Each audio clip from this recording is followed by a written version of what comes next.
Good morning, children. Myself Shraddha Mishra, English teacher from Central Academy, Indiranagar branch.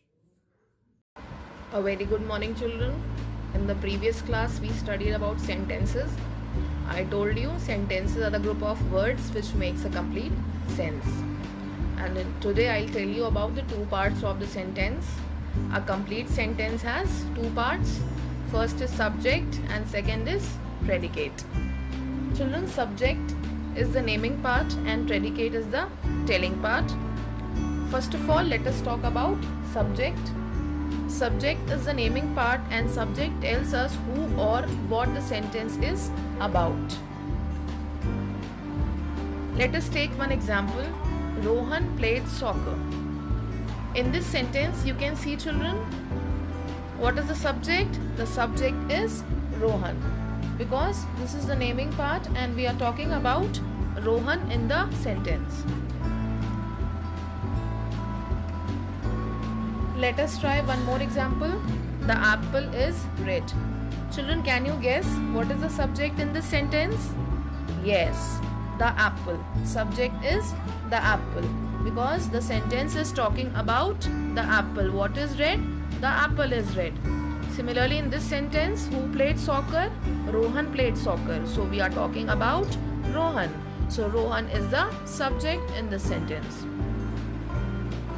Children, I told you sentences are those group of words which make a complete sense, and subject and predicate together make a sentence, and sentence makes a complete sense. Now children, let us try one more example.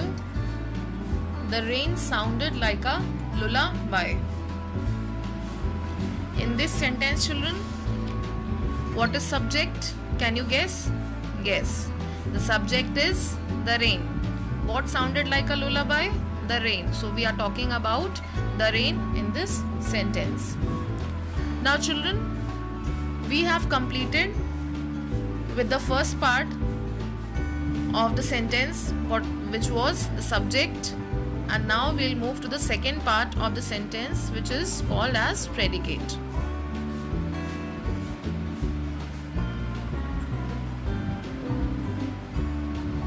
The second part of the sentence is predicate.